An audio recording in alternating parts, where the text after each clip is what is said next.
on the first part of our Mongolian adventure.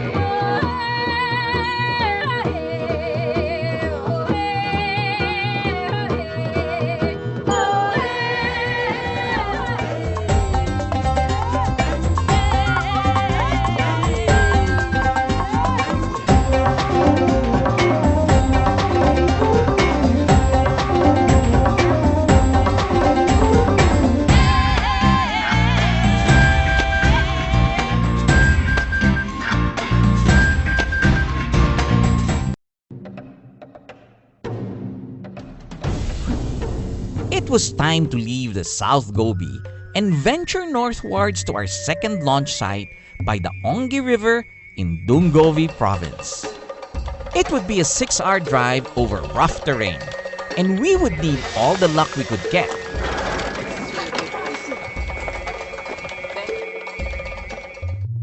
There are no roads in the Mongolian countryside. Instead, you have to navigate a tricky network of dirt paths. There is also little by way of public transportation. Much travel is done in Russian 4x4 fourgons, which look a lot like a VW Combi on steroids. Along the way, we spotted a family of horse herders at work. What they're trying to do is catch all the foals, tie it up, and all the mares will come in and go close to the foals, and what they're going to do is try to milk them. The Mongolian horse is a breed that has remained largely unchanged since the time of Genghis Khan. A small and stocky breed, Mongolian horses are known for their hardiness and stamina. It was on the backs of these horses that Genghis Khan and his warriors conquered half the world. Apart from transportation, nomads rely on horses for food and other necessities. Horse milk is an excellent source of protein, and when fermented, becomes airag.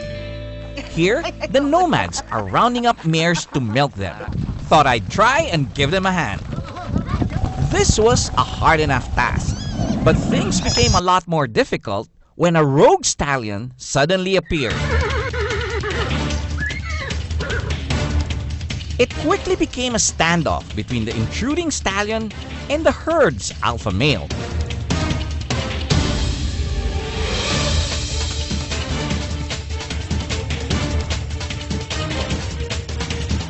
Despite the herder's best efforts, the young stallion was just too smart to get himself caught. I even joined the efforts and gave chase.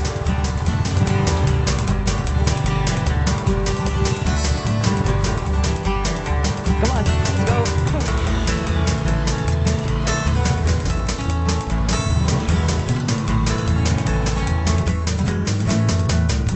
Somehow, I think the stallion wasn't quite challenged by my efforts. Eventually, the stallion grew tired and stayed a safe distance away. So what we're trying to do here is I hold the mare, get this foal to start drinking milk, and then the lady with the regular bucket will start milking.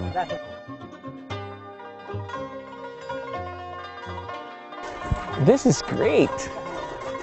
I just hope he doesn't ask me to drink that milk. That's a lot of milk. Now it's my turn. Uh-oh, he will not kick me? Okay.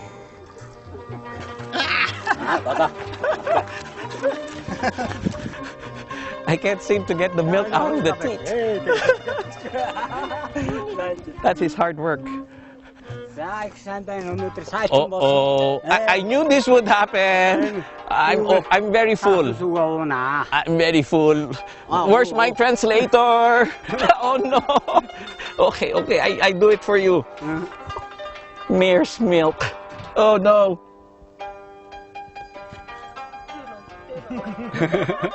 Buktino. Is a little bit sour, huh?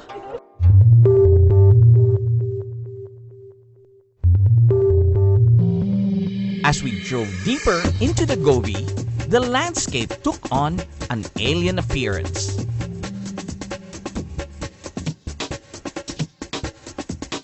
After a 6-hour drive, we finally arrived at our camp by the Onge River. That was a long 6-hour drive. The terrain kept on changing as we drove along. We're now here in this Onge camp, and I'm here to discover what the secret is.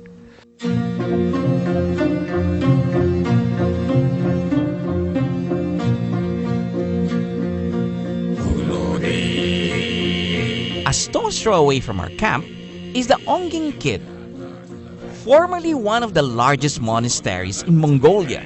Founded in 1660, it consisted of 2 temple complexes on the north and south banks of the Onge River. In 1939, the communists reduced the whole complex to rubble. Over 28 temples were destroyed and 200 monks killed. Survivors were either imprisoned or forced to join the army. The monastery is slowly being rebuilt, with the first temple inaugurated in 2004.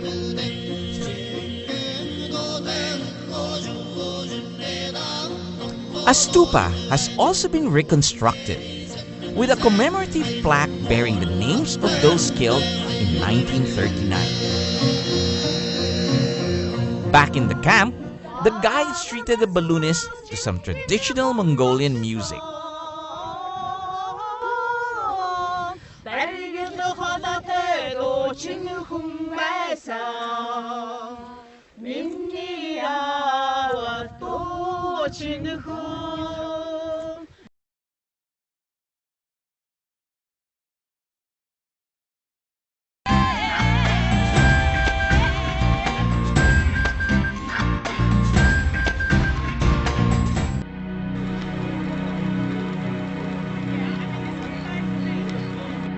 The following morning, conditions weren't favorable for a balloon flight.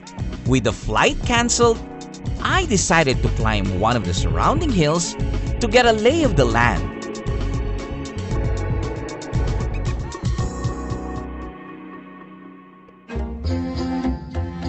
One of the most important events in the Mongolian calendar is the Nadam Festival, said to have begun in the time of Genghis Khan as a way to train soldiers and keep them fit for battle.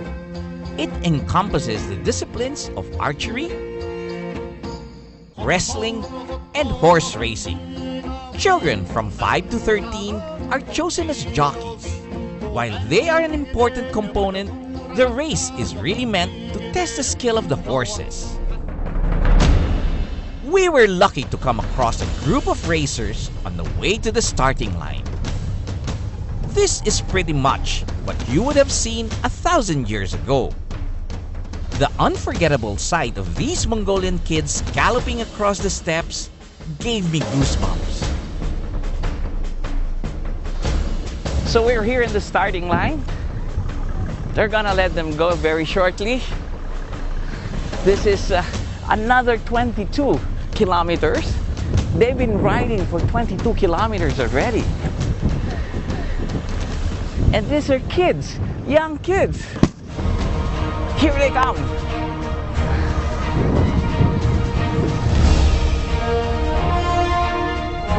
Unlike Western horse racing, which are sprints of less than 2 kilometers, Mongolian horse racing is all about endurance.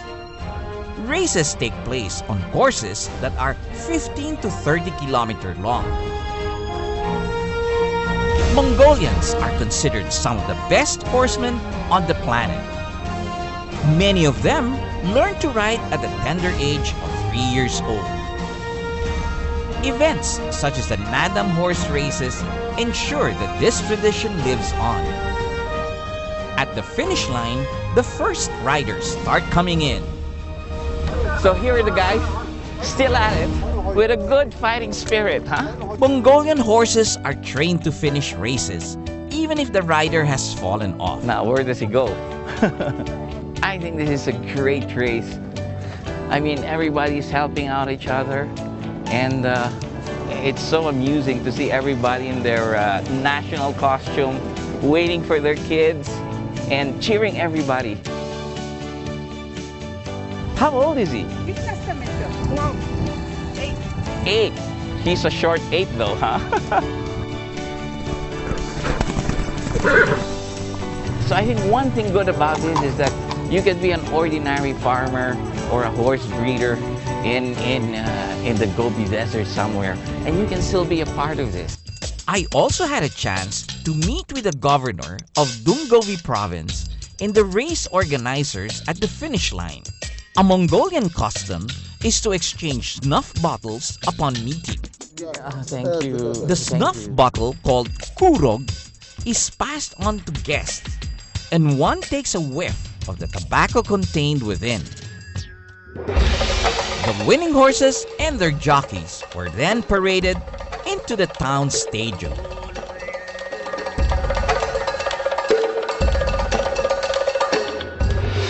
The Nadam is one of the most colorful festivals you will ever see, with everyone turning out in traditional Mongolian clothing. The biggest sport in Mongolia is wrestling. Wrestlers enjoy a high cultural status in society, with the best of the best achieving fame and fortune. Many Mongolian wrestlers have even found success in Japanese sumo wrestling. Before matches, wrestlers perform the traditional eagle dance to show off their physiques. Participants are required to be bare-chested, since according to legend, a woman once competed and beat the men.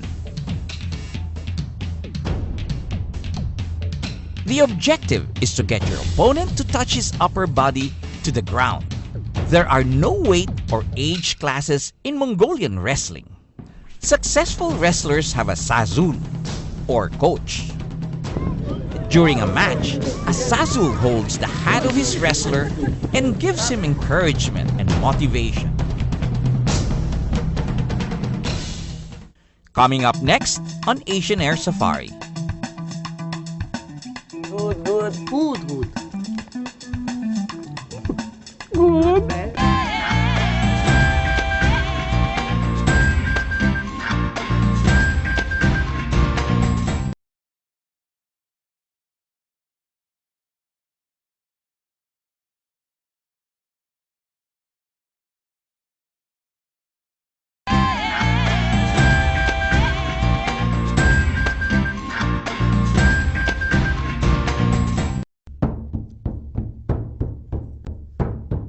The following morning, we still wouldn't be able to fly the balloons. The decision was made to pack up and head to our last launch site, Karkorin in central Mongolia.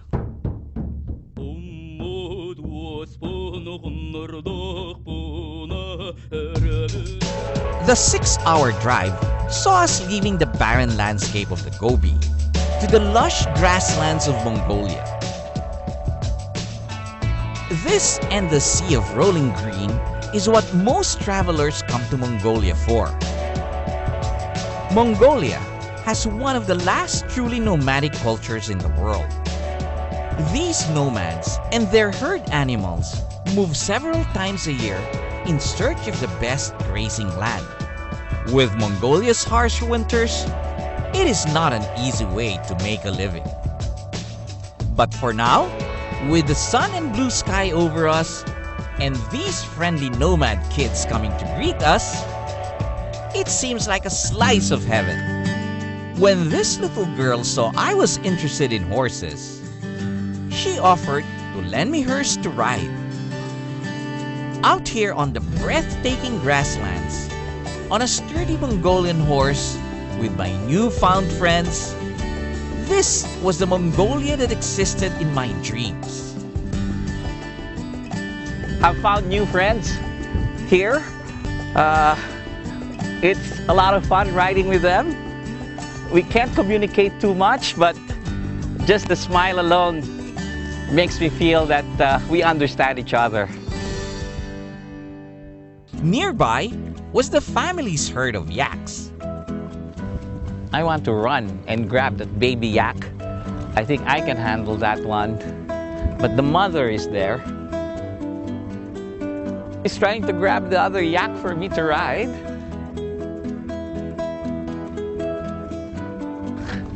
She's good.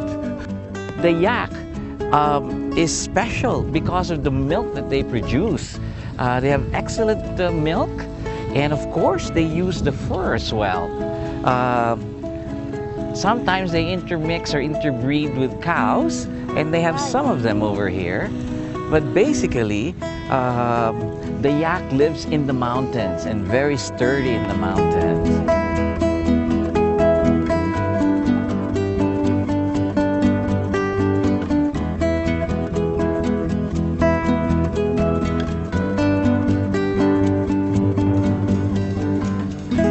It was evening when we arrived in Karkoren. Ishka and Sugi wanted to take me to a special dinner. So what's my surprise? This one is one of the favorite dishes of Mongolians, especially Sugi likes it. You like that, Sugi? Yeah. Okay. You want to see it? I want to see it now. Okay. What is this? Uh-oh, what is this? Boiled sheephead is a meal reserved for special occasions. It is the equivalent of turkey dinner for Americans and lechon for Filipinos. Mongolians are great meat eaters. Nomadic herders rely on meat as their primary food source, not just because it is tasty, but because it was a necessity in order for them to survive the harsh winters. This is the meat. Yes. Ah, it's actually good. Nothing is wasted in Mongolian cooking. Every part of the animal is consumed with great relish. So this is the tongue. Yes, I have to delicious, try? but- Okay, I give it a try.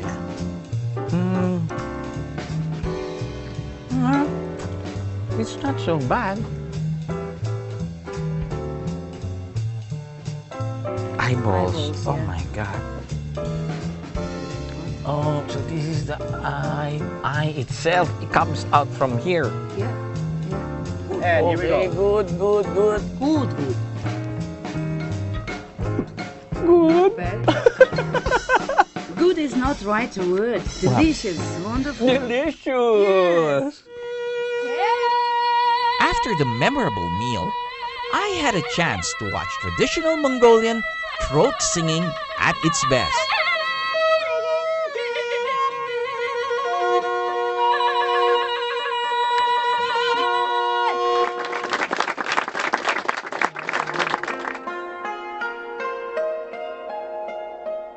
Karkoren is a small industrial town with a population of about 9,000 people. The reason people come here, though, is for this. A few kilometers from Karkoren is the ruins of Karakorum. Established as a supply base in the mid-13th century by Genghis Khan, it was later made into the capital of the empire by his son Ogedei. At its height, Karakorum attracted traders, dignitaries, and skilled workers from all corners of the empire. After only 40 years as a major center for world politics, Kublai Khan moved the capital to Khanbalik, later called Beijing. With the move to Beijing and the collapse of the Mongol Empire, Karakorum was abandoned and then destroyed by Manchurian soldiers in 1388.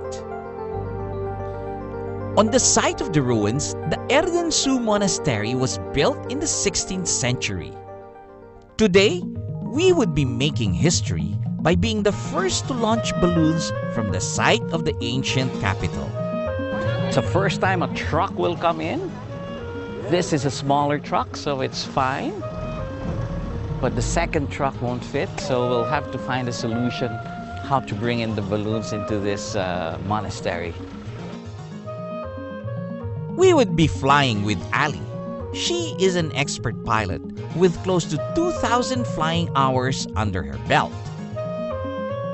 She is currently on the way to breaking the world record for balloon flights in the most countries by a woman pilot.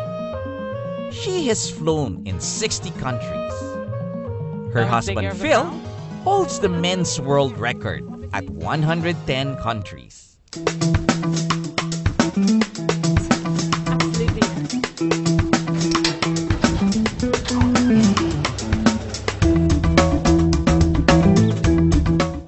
Well, hard work with everybody's help becomes a little bit easier. Basan Suren, the head monk of the monastery, would also be making his first balloon flight with us. Taking off very shortly.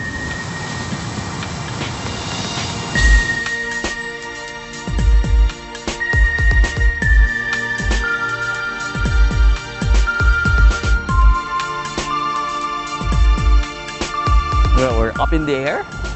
Wind is taking us to where we want to go. The conditions were perfect.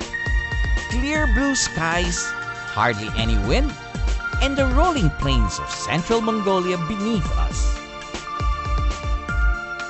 We're gonna try and fly over the houses and just say hello to everybody.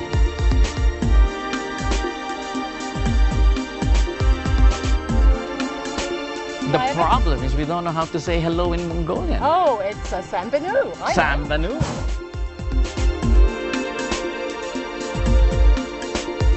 The others have landed. We still have that power line over there. I think we'll just go beyond it, and that would be very safe. Our chase crew is there. I can see them. In fact, it's not only the chase crew, but it's the whole town, I think.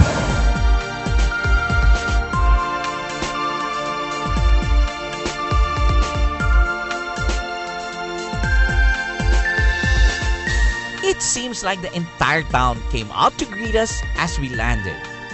Watching the smiles on everyone's faces is one of the most fulfilling things about flying balloons. It just never gets old. Even the babies come over just to meet us. So what did you think of the flight? Yeah, it was wonderful. Yeah, it was very nice. Well, that's our historic flight over Karakoram. And what a good landing spot. We have the view of the town, and I can still see the temple from here. The world we live in today is getting smaller and smaller. We are updated about the comings and goings of people, the company they keep, and even what they had for dinner. Being out of reach seems no longer an option. Mongolia is one of the few places left where you can truly fall off the map. This was the only time in recent memory where having no cell phone or internet felt like a good thing. And while the endless blue skies, the vastness of the steppes and the Gobi did not disappoint, it was the unconditional hospitality of the people that left an indelible impression. I could get used to simple living. All I need is a horse to ride and the promise of adventure waiting just over the horizon. This has been your captain, Joy Roa. See you in our next Asian Air Safari.